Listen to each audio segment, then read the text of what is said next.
예수님 탄생의 그 축복, 그것을 우리가 다 누려야 합니다. 그렇죠? 예수님이 오시지 않았더라면 어떻게 될 뻔했어요? 우리의 구원이 없는 것입니다. 우리의 소망이 없는 것입니다. 그래서 여러분 옆 사람에게, 또 우리 가정에서 예배를 드리는 사람은 옆 사람에게 그렇게 인사하시기 바랍니다. 예수님의 성탄의 축복이 함께 하시기 바랍니다. 그렇게 한번 인사 한번 해보시기 바랍니다.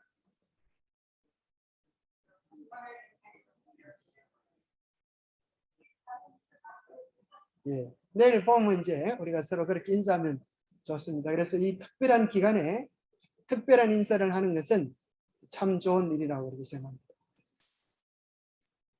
사실 이제 보니까 어떤 교회들은 연말을 맞이해가지고 또 성탄을 맞이해가지고 선물을 한 보따리씩, 또 여기 경북의 대구에 있는 북부교회는 보니까 산타크로스 복장을 하고 초등학교 앞에 나가가지고 아이들에게 선물을 나눠줘요. 참 좋은 일이라고 생각합니다. 그래서 어쨌거나 이 사람들이 하는 좋은 일들을 잘 활용해가지고 뭐 할 수 있는 기회로 삼으면 될까요? 복음을 전하고 이웃에게 사랑을 나눌 수 있는 그런 기회로 삼으면 우리가 세상을 더 밝고 아름답게 할 수 있게 되지 않겠나, 그런 생각이 듭니다. 자, 이 지구상 최초로 있었던 성탄절의 사건이 누가복음 2장 8절부터 14절에 나옵니다. 제가 짝수절을 읽고 여러분들께서 한번 홀수절의 말씀을 한번 읽어보겠습니다.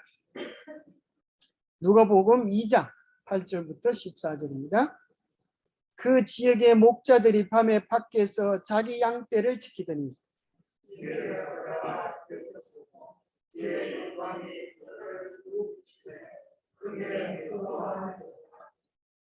천사가 이르되 무서워하지 말라. 보라, 내가 온 백성에게 미칠 큰 기쁨의 좋은 소식을 너희에게 전하노라.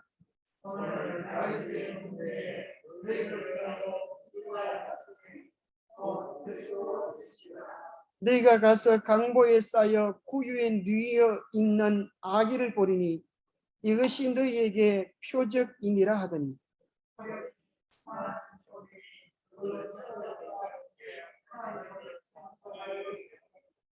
지극히 높은 곳에서는 하나님께 영광이요 땅에서는 하나님이 기뻐하신 사람들 중에 평화로다 하니라. 여기 보면 첫 성탄절날 예수님이 탄생하는 그때에 밤에 목자들이 밖에서 양떼를 지키고 있었습니다. 그런 걸 보면 12월 25일은 아닌 게 분명합니다. 추운 겨울날 바깥에서 양떼를 지키기는 어렵습니다. 그런데 그때 그 목자들이 무슨 이야기들을 하고 있었을까요?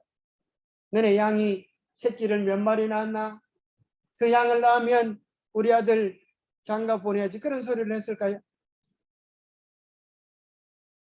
아마 그들이 나누었던 대화의 내용들은 메시아가 오신다고 하시는데 그분이 언제쯤 오실까? 어디에서 오실까? 우리의 소망이신 메시아가 오신다는 것은 얼마나 기쁘고 좋은 소식인가. 그런 대화를 나누고 있었습니다. 왜냐하면 천사들은, 주의 사자들은 아무에게나 찾아가지 아니하고 마음이 준비된 백성들에게 찾아간다고 해요. 하나님께서 오늘 준비된 마음 위에 복을 주시기를 바랍니다. 어떤 사람은 이상하게 사막에도 비가 오면 될 텐데 그런 생각을 하고, 그러면 사막에 비가 올까요 안 올까요? 비가 안 오니까 사막이 됐겠죠.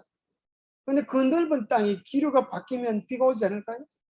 근데 희한하게도 사막에는 비가 내리지 않는다 그래요.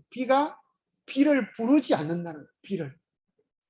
마음의 심령이 사막처럼 바짝 마르면 은혜의 성령의 담비가 내리지 않는 것입니다. 우리의 마음이 사모하고 갈망하는 자들에게 성령이 오시는 것입니다. 비록 왕이 아닐지라도, 비록 귀족이 아닐지라도, 비록 성경 박사나 학자가 아닐지라도 겸비한 마음으로 예수님을 만나기 사모하는 목자들을 주님은 외면하지 않으시고 천사들이 그들을 찾아가는데 주의 영광의 빛이 그들을 쫙 비치는 것입니다. 여러분 가끔 그런 걸 보면서 환호성을 지를 때가 있지 않습니까? 하늘이 그죠? 쫙 변화될 때. 요즘 일몰이 얼마나 아름다운지 모르겠어요. 일몰이 쫙 변화될 때 혹은 구름 사이로 햇빛이 쫙 내리쬐을 때 그런 모습을 보면 야, 저 구름 사이로 우리 주님이 오시는 건 아닐까 그런 생각이 들 때가 있지 않습니까? 참 오늘 가족별로 다 특창을 하고 또 감사 인사를 하기로 했는데 보니까 여러분들이 다음 주에 하겠다고 준비를 많이 하신다고 하면 아직 준비 중인 것 같습니다. 오늘은 안 시키고 다음 주에 시킬 테니까 한 주 동안 아주 갈고 닦고 준비해 오시기 바랍니다. 사내를 보내면 사내의 마지막 금요일 저녁에 지금 뭐 웃는 사람들 봐줄 줄 아시면 그때 다 시키겠습니다. 그때 노래를 잘 못하면 그때 이제 감사의 그 글도 괜찮습니다. 뭐든지 괜찮습니다. 앞에 나와서 하나님 앞에 드리는 찬양과 감사의 시간을 한 해의 마지막 금요일 저녁에 보내는 것입니다. 옛날에 어떤 사람은 하나님께 기뻐할 일을 하라 그러니까 교회 와서 이게 접시를 돌려요. 그러니까 그 목사님이 깜짝 놀라가지고 아니 그게 무슨 회개의 만족한 짓입니까? 그렇게 물으니까 나는 전공이 접시 돌리기입니다. 하나님은 내가 하는 것을 기쁘게 받으실 줄 압니다. 그러면 접시를 돌립니다. 하나님께서 기쁘게 받으실까요? 기쁘게 받으시는 것입니다. 걱정 안 하셔도 됩니다. 내일 접시를 잘 돌리는 분은 다음 주에 오셔서 접시도 돌려도 되고 문제는 뭐냐면 우리의 마음이 얼마나 하나님 앞에 잘 향해 있는가. 하나님의 기쁨을 위하여 여러분들의 감사와 찬양을 드릴 수 있게 되기를 바랍니다.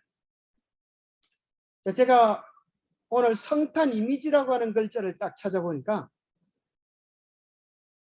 성탄 이미지에 대한 이런 것도 나오는데 오늘 딱 찾으니까 뭐가 나오는가 하면은 오늘 검색을 해보니까 뭐가 나오는가 하면은 오늘 일자 뉴스입니다. 오늘 일자 뉴스인데 여러분 이제 하도 만성이 돼가지고 별로 놀랍지도 않습니다. 그죠? 성탄절만 되면은 손님이 나오셔가지고 신부님 찾아가지고 이제 뭐 하자고요? 종교 간 화합으로 평화와 행복을 구현해 나가자. 늘 이렇게 하시는 것입니다. 또 부처님 오신 날 되면은 이제 신부님이 또 절에 가서 서로 인사하고 그러죠. 대한불교 조계종 원로위원 도후 대종사는 24일 오늘을 일자입니다. 천주교 춘천교구청을 방문해 김주영 시몬주교를 만나 성탄절을 축하하고 종교 간 화합으로 이 땅의 평화를 구현해 나가자고 말했다. 이런 일들은 앞으로 더 분명하게 더 많이 일어나게 될 것입니다. 참 좋은 일입니까? 얼마나 좋은 일인지 모르겠어요. 모든 종교들이 하나로 통합되어지고 이제는 네 종교 내 종교 싸우지 말고 다 서로 사랑하자. 영문을 잘 모르는 사람들이 들어보면 세상에 이것보다 더 좋은 일이 어디 있나 그런 생각을 하기 딱 좋은 그런 프로그램입니다. 그런데 이 즐거운 잔치에 모든 사람이 다 참여하는데 결코 이 잔치에 참여할 수 없는 사람이 딱 한 부류가 있습니다. 누굴까요? 예? 자, 보세요. 불교도 여러분 마음이 참 너그럽습니다. 그죠? 신부님들하고 같이 잘 어울릴 수도 있어요. 신부님들도 마음이 참 너그럽습니다. 선임 믿어도 괜찮다. 심지어 여러분이 무섭다고 생각하는 이슬람교도 다 통합하자 그래. 유대교도 통합하자 그래. 이신이나 절신이나 곰신이나 집신이나 나이키나 온통 다 신은 다 괜찮다 이렇게 생각하는.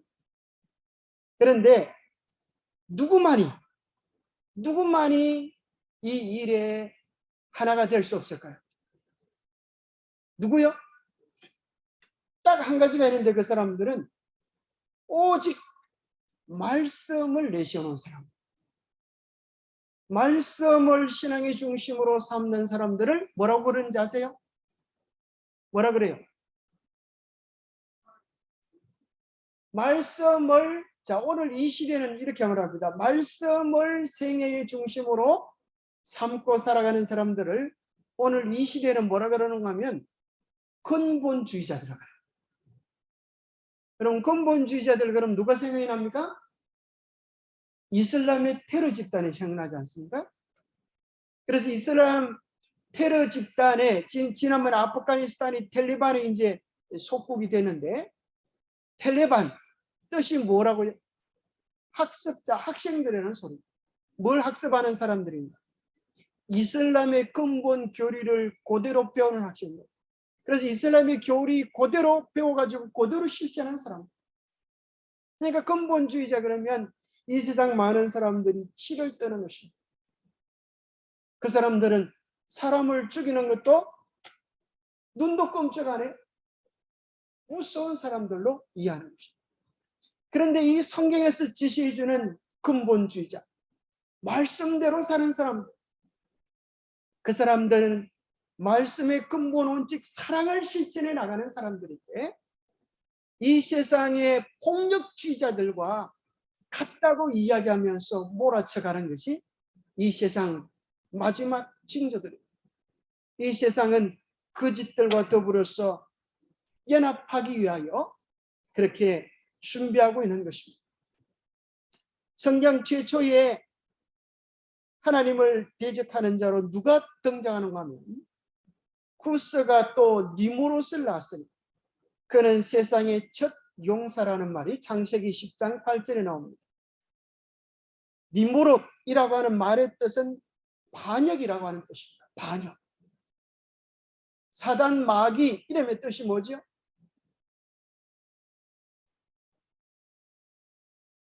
그 이름의 뜻이 하나는 반역이고 하나는 고발자, 비방하고 험담하는 것입니다. 그 이름 속에 사단의 정체가 분명히 나타나 있는 것처럼 니무롯도 그 이름 속에 그가 누구인지가 나타나 있습니다. 그는 하나님의 권세에 대하여 대적하는 자고 세상의 첫 용사라고 이야기하지만 그 뜻은 폭군의 의미를 가지고 있습니다. 그래서 하나님의 뜻에 대하여 공개적으로 대항하는 그런 존재였습니다. 그가 주동하여서 무슨 일을 하죠? 바벨탑을 쌓는 일을 하게 됩니다. 니무롯은 노아의 정손이었습니다. 노아의 아들 함, 구스, 니무롯 이렇게 넘어갑니다. 이 니무롯의 부인이 누구였다고요?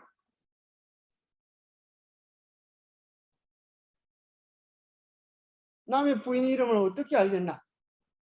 그렇게 생각하시면 좀 이따가 이제 나옵니다. 그 부인이. 그 부인이 바로 성경에서 말하는 여신의 자리를 차지하는 그런 존재입니다. 세미라미스 들어보셨습니까?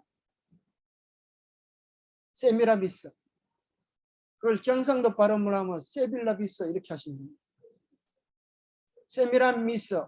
미스는 미스인데 세미라미스. 자, 세미라미스가 니무롯의 아내입니다. 그런데 니무롯이 죽임을 당하고 세미라미스가 남편도 없는 여자가 아이를 낳습니다. 그 아이의 이름을 담무스라고 그렇게 이야기합니다. 담무스. 그리고 이 아이는 사생아이인데 담무스를 다시 태양신의 자리에 등극시키고 자기는 달신의 자리, 여신의 자리에 그렇게 차지합니다.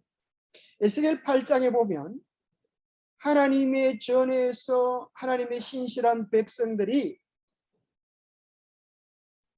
하나님의 전을 등지고 태양신을 향하여 경배하고 또 여인들이 앉아서 담무스를 위하여 애국하는 내용이 나옵니다. 여기 바로 누구의 아들요? 세미라미스의 아들 담무스가 나오는 것입니다. 이 담무스를 잘 못 외우면 연상되는 단어가 뭐가 있죠? 단무지. 비슷하죠? 단무지하고 비슷하죠? 단무스가 잘 안 되면 단무지라고 이렇게 하시면 연상시키면 기억하기 좋다는 거예요. 사람들에게 소개할 때 단무스라 그래야지 또 설명하면서 단무지가 이렇게 하면 안 됩니다. 단무스라고 하는 이 존재가 나오는데 자 이것이 바로 성경에 나오는 최초의 악한 신의 뿌리입니다. 자, 여러분들 이걸 잘 들어보셔야 됩니다. 사단은 뿔 달린 괴물일까요? 사단은 뿔 달린 괴물입니까? 그렇지 않습니다. 사단은 아주 매력적인 천사장이었습니다. 그래서 그는 가장 아름다운 광명의 천사의 모습으로 이 땅에 나타나기도 합니다. 이 니무롯은 대단한 실력을 가진 세상을 규합시켜 바벨탑을 쌓는 일에 주동자였습니다. 이 니무롯이 태양신이 되고 이 세미라미스는 달신이 되고 또 니무롯의 아들이 세미라미스의 아들이 이름이 뭐라고 그랬어요? 담무스. 그도 또 태양신이 되는 것입니다.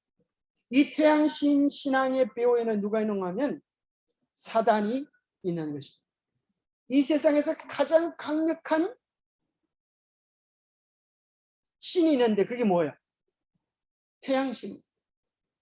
자, 이 세상에 이제 마귀의 변형이 뭐로 나타나는가 하면 여러분들이 요즘 나중에 그걸 한번 보여드릴 텐데 구글 얼스 그게 참 희한합니다. 요즘 세계 여행을 앉아서 이제 구글 얼스를 여러분 유튜브 쳐가지고 눌러보면은 태국 이런 데 가보면 이제 뭐가 나는가 하면 태국에 가면 사원이 많은데 거기 대가리가 7개 된 뱀이 이렇게 있어요. 여러분 그런 꿈에서 보면 아주 어떨까요? 이제 그런 뱀, 용, 그래서 뱀이 이제 우리나라는 보면 이 폭포 같은데 이 계곡에 그죠? 물이 뺑 돌다가 내려가면 다 거기를 뭐라 그래요? 우리나라는 거의 다 그렇더라고요. 저쪽 경부에 가도 그렇고 경남 또 제가 사는 고향에 가도 그렇고 뭐라 그러나 하면 용축 폭포 뭐 용이 성천에서 하늘로 올라간 자리 그런 게 많아요. 저쪽에 또 어디 가면 이제 올라가다가 발자국을 딱 바위에 찍어놓고 올라갔다. 그래 바위를 가만히 보면 또 발자국같이 그렇게 생긴 데도 있어요. 저쪽에 어디가 있죠? 저는 그거는 보일지 모르겠어요. 그런데 벌써 이 용이라고 하는 놈은 짐승으로 말하면 용이 되고 일반 사람들이 섬기는 신으로 생각하면 가장 강력한 신이 태양입니다. 이 용은 왜 강력한 사단의 조형물인가 대리장가 하면은 새와 물고기 강아지들은 자기가 사는 삶의 영역이 있어요. 강아지들은 어디 살아요? 땅에 쫓아다니죠. 강아지가 나도 세상을 좀 넓게 살고 싶다. 나도 내 영토를 확장하기 위해서 물속에 들어가서 살아보자. 되겠어요? 안 되겠어요? 안 되는 것입니다. 각자 자기의 세계가 있는데 용이라고 하는 놈은 이 세계가 없는 것입니다. 세 가지 세계를 다 다스릴 수가 있어요. 용이 하늘을 날아다닙니까? 세상에 하늘을 날아다니는 뱀은 못 보시는데 하늘을 날아다녀요. 용이 왜 그랬죠? 날개가 달렸기 때문에. 용이 땅을 기어다녀. 뭐가 있어요? 발이 있기 때문에. 용이 바닷속에 들어갑니다. 뭐 있기 때문에요? 비늘이 있기 때문에. 실제 상상이 짐승이지만 하나님의 권세에 대항하는 그 모습이 똑같은 것입니다. 그래서 바닷속에 사는 임금님을 무슨 임금님이라 그래요? 용왕님이다 그러죠. 용왕님이 뭘 좋아해요? 처녀들을 그렇게 좋아해요. 그래서 우리나라 신청전에 보면은 인당수에 누구를 갖다 바쳐야 돼요? 여자도 아무나 되는 게 아니에요. 처녀를 갖다 바쳐요. 그 용왕님이 좋아한다. 그래서 용왕님이 아주 좀 이상한 거예요. 자, 어쨌거나 이 용은 누구의 상징이요? 마귀의 상징으로 그렇게 되어 있습니다. 이 세상이 이제 특별히 사단, 태양신을 상징하는 그런 신, 곧 마귀를 대신하는 것이 있는데 바로 그것이 미트라라고 하는 신도 그렇고 니무롯, 루시퍼, 오시리스, 바알, 마르둑, 오리온, 온통 나타나는 이런 신적인 존재들이 주피터, 제우스 들어보셨죠? 태양신을 뜻하고 또 궁극적으로는 그 배후에 누구를 뜻하는가 하면 마귀를 그렇게 뜻하는 것입니다. 그래서 세미라미스가 이제 죽은 니무롯이 하늘로 올라가서 태양신이 되었다. 내가 그 태양의 빛을 받아 임신하여 난 이 아기가 담무스다. 자, 니무롯이 하늘로 올라가서 태양신이 되었고 그 태양의 빛을 받아서 임신하여서 낳은 아기가 담무스다. 자, 이 모습을 가만히 보면 여러분들 어디서 본 모습 같아요? 성당에 들어갈 때 마리아가 아기 예수를 안고 있는 모습으로 변형되어져서 나타나. 그래서 여러분들이 가만히 보면 마리아와 아기 예수가 쓴 면류관이 누가 더 커요? 마리아가 훨씬 더 큰 것입니다. 우리는 단지 머리가 크기 때문에 그렇다 그렇게 생각할지 몰라도 천주교에서는 이제 마리아를 누구의 등급에 올려놓는가 하면 성부, 성자, 성령, 그 다음에 뭐예요? 성모. 하나님과 동등된 위치에 올려놓는 것입니다. 놀라운 도전들을 하는 것입니다.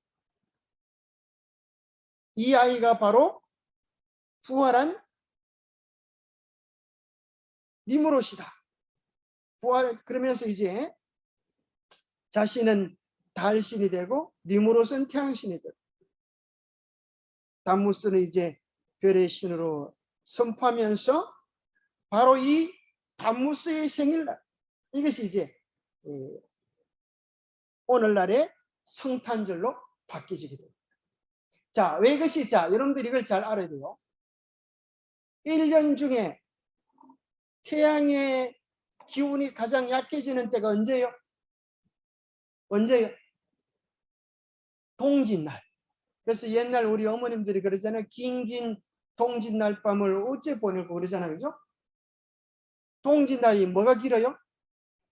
밤이 길어요. 낮이 제일 짧은 때예요. 그래서 12월 언제요? 22일이 동짓날. 그래서 그때 태양신을 믿는 사람들이 태양이 죽는다고 생각했어요. 그리고 3일이 지나서 25일을 태양신의 탄생일로 삼고 있었어요.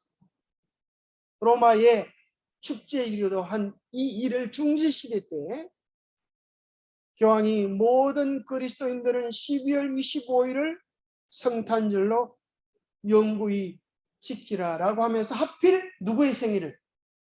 태양신의 탄생일을 예수님의 탄생일로 바꿔버리는 것입니다.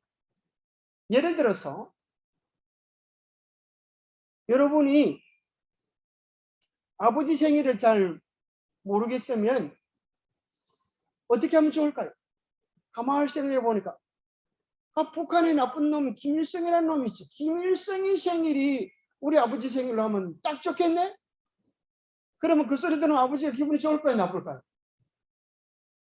하필이면 생일을 갖다 붙이도 어디다 갖다 붙여요?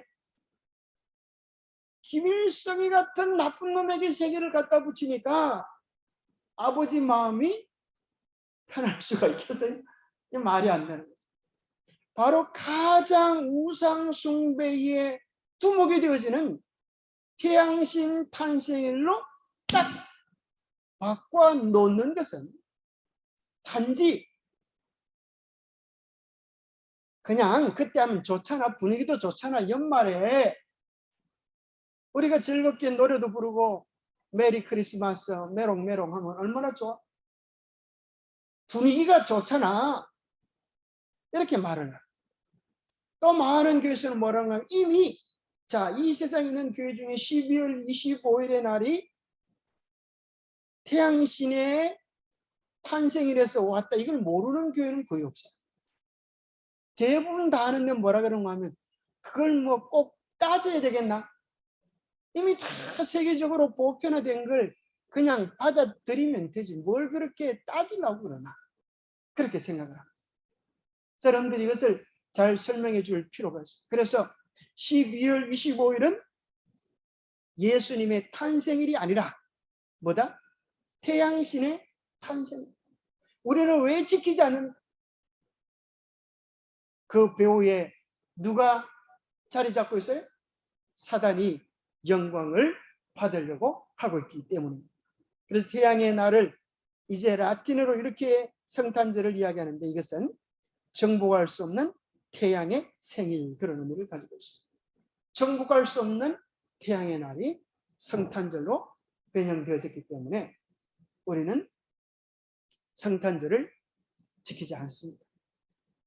그러나 우리가 사람들이 다 성탄절이라고 알고 있기 때문에 우리가 그날을 복음을 전하는 날, 복음을 소개하는 날로 해도 좋을 것 같아요. 그런데 또 이 태양절기와 더불어서 우리가 뭘 설명해 줄 수가 있는가 하면 부활절도 설명해 줄 수가 있어요. 부활절은 무슨 절기와 연관이 되어 있어요? 춘분, 그죠? 춘분. 그럼 그 춘분이 지나고 나서 뭐가 지나고? 만월, 보름이 지나고 다가오는 첫 번째 일요일이 바로 요 모습, 요대로가 있는 것입니다. 춘분은 태양신이 부활한 날이고, 만월은 또 뭐가 나와요? 여자신이 나오는 겁니다. 여자신. 항상 이 교회는 뭐가 나오는가 하면 여자신이 나와요. 바알이 나오고 또 누가 나와요? 바알의 부인이 누구예요? 아세라. 바알과 아세라가 한 짝이 되어서 그렇게 하는 것입니다. 그것이 이스라엘이 멸망한 이유인 것입니다. 자, 우리는 이제 그런 이 세상의 성탄절에 대한 배경을 또 잠깐 이해하는 것은 좋은 일이고요. 예수님의 탄생의 의미를 좀 생각해 보면 좋겠습니다. 자, 여기 누가복음 2장에 보니까 내가 온 백성에게 미칠 큰 기쁨의 좋은 소식을 너희에게 전하라. 예수 그리스도의 탄생을 위하여 누가 수고를 했을까요? 사람들이 수고를 했습니까? 안 했습니까? 인류가 준비를 했습니까? 안 했습니까? 누가 수고를 했어요? 수고를 한 사람은 아무도 없어요. 수고를 한 사람 아무도 없어요.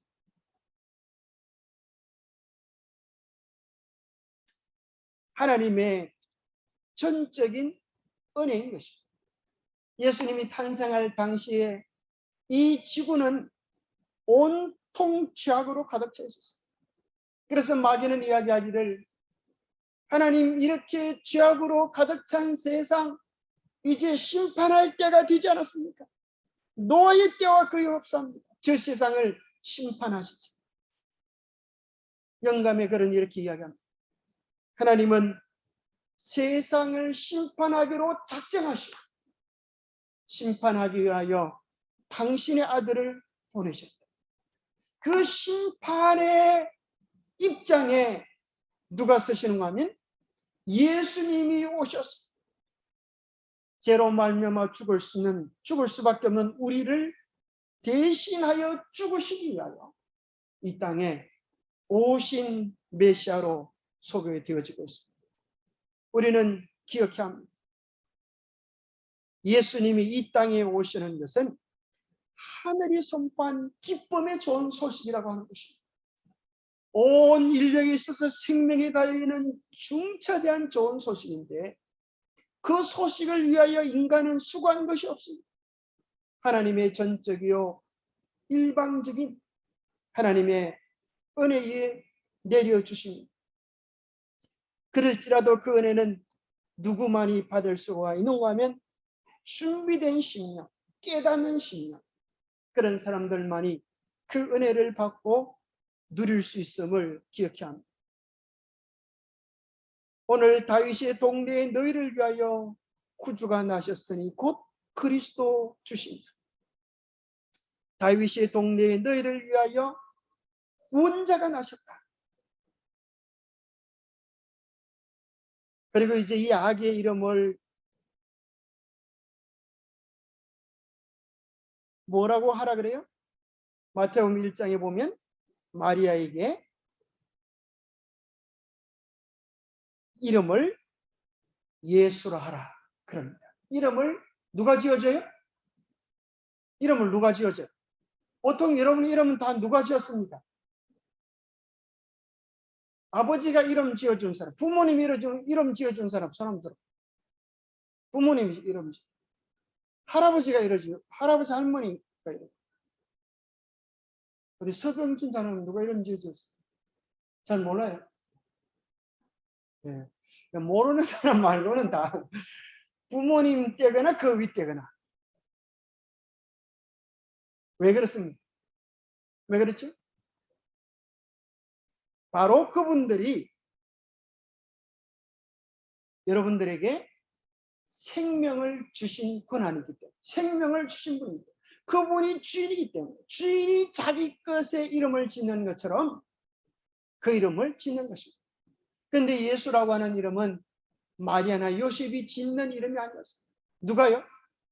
하나님께서 이름을 지어주신 것입니다. 그것은 이야기하기를 너희들의 고난 속에 속한 이름이 아니라는 것입니다. 온 인류를 위한 구원자라고 하는 그 이름의 의미가 예수라고 하는 이름 속에 있었습니다. 여기 보면 하나님은 누구에게 찾아오셨는가 하면 천사를 통하여서 소년 다윗이 양을 치던 들에서 목자들이 밤을 지시오며 양을 지키고 있었는데 그들은 그 고요한 시간에 자 우리가 무슨 얘기하며 어디에 관심을 두고 사는가 참 중요한 것 같아요. 그 고요한 시간에 약속된 구주에 대하여 서로 이야기하며 다윗의 보좌에 즉위하실 왕께서 오시기를 기도하였다. 우리의 관심과 생각이 어디 있는가 아주 중요한 것입니다. 주의 사자가 곁에 서고 주의 영광이 저희를 두루비침에 크게 무서워하는지라 천사가 이르되 무서워 말라. 보라 내가 온 세상에 미칠 큰 기쁨의 좋은 소식을 너희에게 전하노라. 오늘날 다윗의 동리에 너희를 위하여 구주가 나셨으니 곧 그리스도 주십니다. 하나님은 언제나 당신을 찾는 자들에게 갈망하는 자들에게 오신다고 하는 사실을 기억해야 하겠습니다. 우리는 목자들이 예수님의 초림을 기다리고 준비했던 것처럼 우리는 이 시대에 깨어서 주의 재림을 준비하는 자들이 되어야겠습니다. 그들이 평안하다 안전하다 할 그때에 임신한 여자에게 해산 고통이 이름같이 멸망이 갑자기 그들에게 이르리니 결코 피하지 못하리라. 형제들아 너희는 어둠에 있지 아니하며 그날이 도둑같이 너희에게 임하지 못하리니 너희는 다 빛의 아들이요 낮의 아들이라. 우리가 밤이나 어둠에 속하지 아니하나니 그러므로 우리는 다른 이들과 같이 자지 말고 오직 깨어 정신을 차릴지니라. 자, 여기 보니까 예수님의 재림이 뭐처럼 오신다고요? 도둑같이 갑자기 오지만은 어떤 사람에게는 도둑같이 갑자기 오는 것이지만 어떤 사람에게는 그렇지 않다는 거예요. 어떤 사람에게 도둑같이 갑자기 와요? 준비되지 아니한 사람. 세상에 관심 있고 세상에 마음이 빠져서 하늘을 바라보지 못하고 사는 사람들에게는 그날이 도둑같이 올 것이지만 깨어 기다리고 준비하는 사람에게는 어떻게 올까요? 결혼식 날처럼 설렘과 감격 속에 은혜 속에 다가오는 것이죠. 그래서 여기 어떤 사람은 깨어 정신을 차릴지니라 그러니까 또 어떤 사람은 밤에 잠을 자지 말아야 되는구나 그렇게 생각하는 사람이 있어요. 밤에 잠 안 자라는 소리가 아니에요. 깨어 정신을 차리고 하는 말은 우리의 마음과 생활의 중심이 하늘에 두고 재림을 준비하면서 세상의 마음을 잃어버리지 아니하고 주의 오심을 생각하며 살아가기를 원하는 것입니다. 두 번째는 우리가 이 본문 속에서 주님의 아름다운 성품을 보는데 이렇게 12절에 표현되어 있습니다. 너희가 가서 강보에 쌓여 구유에 뉘어 있는 아기를 보리니 이것이 너희에게 표적이니라. 자, 이 아기가 메시아됨의 표적이 어디 있다고요? 강보에 쌓인 아이. 강보가 뭐예요? 아기, 포대기, 그죠? 포대기에 아기가 쌓이지 뭐 어디에 쌓여? 다 애기들이 포대기에 쌓이는 거 아니에요? 근데 이게 어떻게 표적이 될 수 있어요? 어디에요? 구유에. 구유에. 구유가 뭡니까? 짐승들이 먹는 음식통. 그걸 뭐라 그래요? 죽통이라 그럽니까?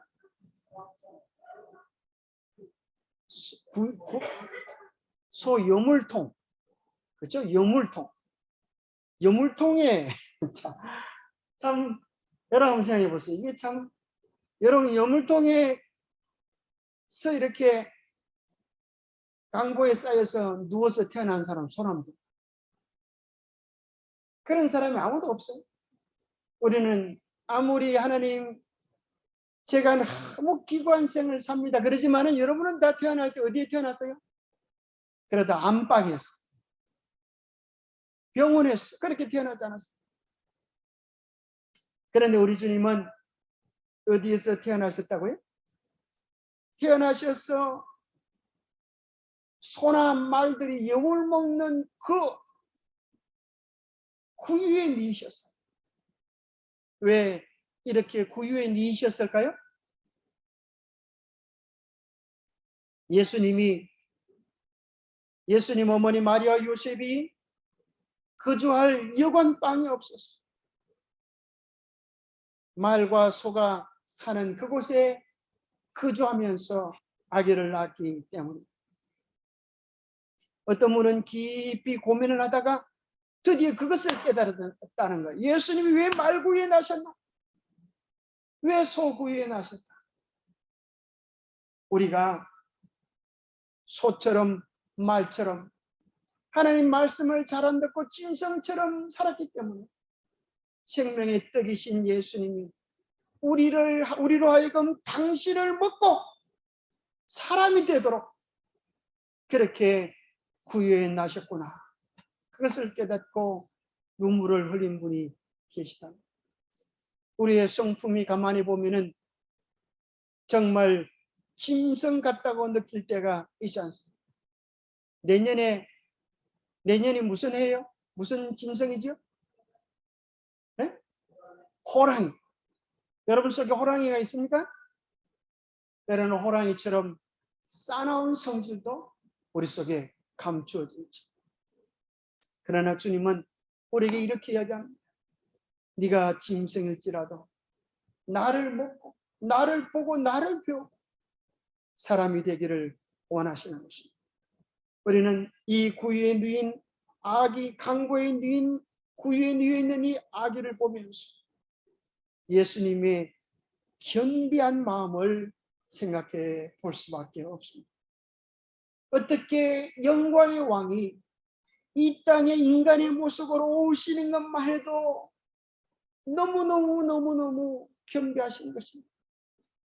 어쩌다가 말구유에 오셨나? 우리가 그분의 겸비하심에 놀라게 되는 것입니다. 영광의 왕께서 자기를 낮추시고 인성을 취하셨다. 그의 지상에서의 환경은 거칠고 험악하였다. 그의 영광이 가리워졌던 것은 그의 외양의 위엄이 주목거리가 되지 않도록 하시기 위함이었다. 그는 모든 외적 장식을 피하셨다. 재물, 세상의 명예, 인간적인 위대함은 결코 영혼을 사망해서 구할 수 없다. 우리는 그분의 겸비한 성품 속에서 바로 그것이 그분이 메시아라고 하는 위대한 표적 증거라고 하는 사실을 깨닫게 됩니다. 그래서 예수 그리스도의 백성들은 그들의 삶 속에 예수님을 닮은 품성의 모습이 있어야 합니다. 그러기에 바울은 빌립보서 2장 5절에 이야기합니다. 너희 안에 이 마음을 품어라. 곧 그리스도 예수의 마음이니 그런 근본 하나님의 본짓이나 하나님과 동등됨을 취할 것으로 여기지 아니하시고 오히려 자기를 비워 하나님의 본체 되심을 비우셔서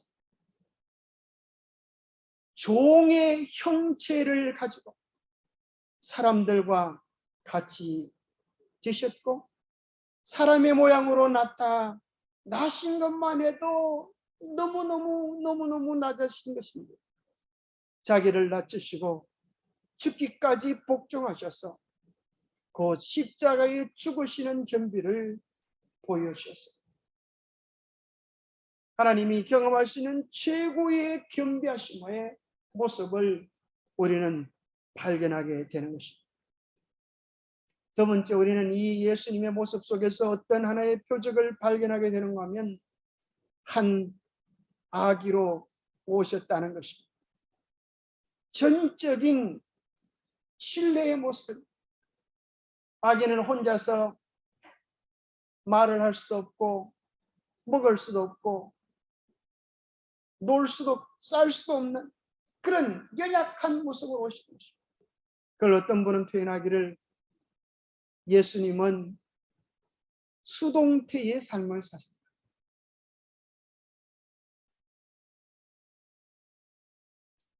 엄마의 돌봄에 온전히 의탁한 아기, 자아가 완전히 없는 상태의 삶을 누가요?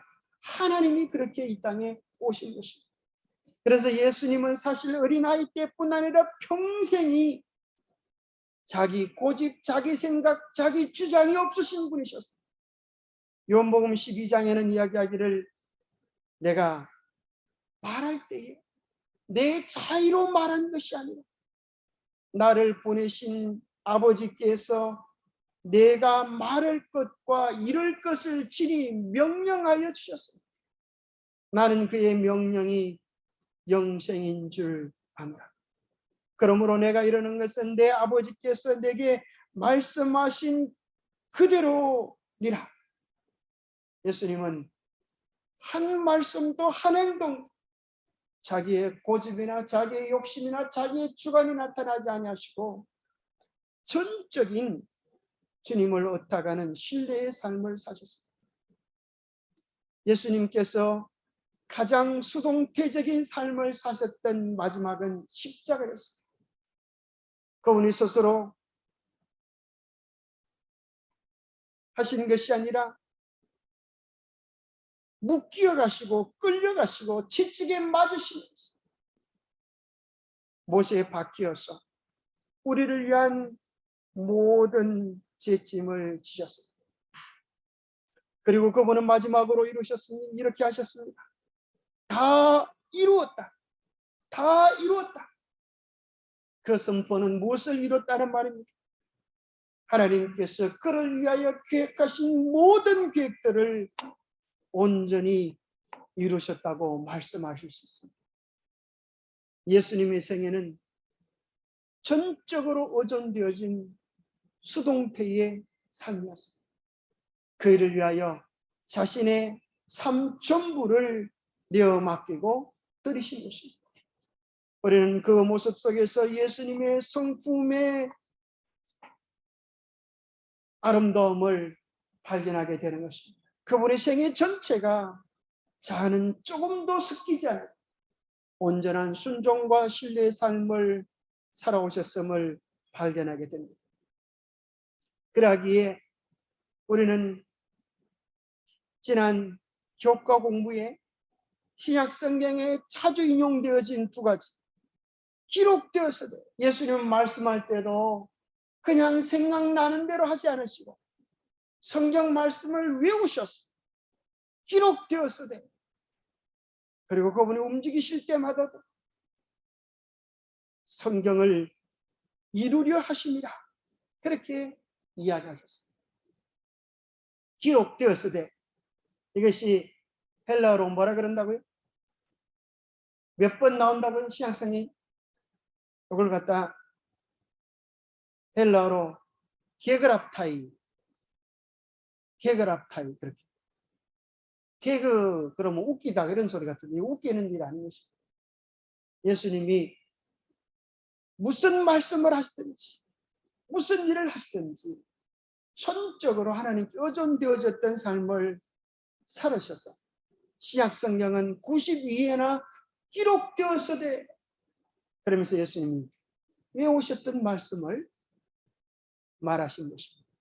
그리고 행동하신 다음에는 이루려 함이니라 하신 말씀이 플레로세이 신약에 33회가 나와서 도합 125회 예수님의 여정마다 작업고 말씀을 이루시고 하나님의 뜻을 이루시는 겸비의 생이었음을 발견하게 됩니다. 오늘 우리도 이제 예수님의 성탄을 생각해 보는 저녁에 예수님의 겸비의 정신, 자아가 온전히 없는 무아의 정신, 말씀에 전적으로 순종하는 그 삶, 예수님의 삶을 흠모하고 닮아가기를 바랍니다. 그 삶은 어찌 보면 참으로 유약하고 연약하고 어리석은 삶 같지만 예수님의 생애가 마지막에 다 이루었다고 승리를 선포하셨던 거죠. 말씀에 의존하는 그 삶은 근본주의자의 삶은 실패의 삶이 아니라 하나님께서 보실 때에 가장 아름답고 사랑스럽고 존귀한 자의 삶인 것입니다. 우리가 예수님의 생애 속에서 그러한 교훈을 배우고 우리도 말씀대로 살기를 다짐하는 이날 저녁이 되기를 축복합니다. 하나님 아버지, 하나님의 마지막 성탄절을 생각하는 성탄의 의미를 생각하는 이 시간 우리의 마음을 주님께로 이끌어 주심을 인하여 감사합니다. 하늘 보좌에서 참으로 낮고 천한 이 땅으로 오셔서 종이 되시고 죽기까지 복종하셨던 주님의 겸비와 온유를 우리로 배우게 하여 주시옵소서. 주님께서 참으로 우리를 사랑하셔서 어떻게 하나님의 영광을 버리고 사람이 되어 오시는지, 그리고 자기를 온전히 비우시면서 참으로 자아가 없는 무아적인 삶을 사시는지 우리는 그저 경탄하고 놀랄 뿐입니다. 주님, 우리도 우리 예수님의 성품을 본받아 자아가 온전히 비워지고 말씀에 순종하는 성령님이 주관하시는 대로 살아가는 우리가 되게 도와주시옵소서. 우리 주님은 우리를 구원하기 위하여 하늘의 영광을 버리시고 이 땅에 오셨는데 우리는 이 세상의 작은 썩어질 영광을 버리지 못하여 이 세상에 취하여 살아갈 때가 많습니다. 주님, 우리로 하여금 이 세상의 영광이 아니라 하늘의 영광을 바라보며 주님께 충성할 수 있도록 도와주셔서 우리의 삶도 주님의 기쁨이 되게 하여 주시옵소서. 오늘 우리가 불렀던 아름답고 소중한 이름들 함께 마음을 모으고 뜻을 모으고 힘을 다해 함께 하늘에 갈 수 있도록 축복하여 주시옵소서. 코로나로 인하여 주님 전에 열심을 다하여 찾지 못하는 우리 성도들에게 힘을 주시고 하나님 성령님 이끌어 주셔서 이 선악의 싸움 가운데서 승리하고 주님께 영광 돌릴 수 있도록 축복하여 주시옵기를 우리 주 예수 그리스도 이름 모자하여 간절히 간구하옵나이다. 감사합니다. 묵상 기도로 예배 마치겠습니다.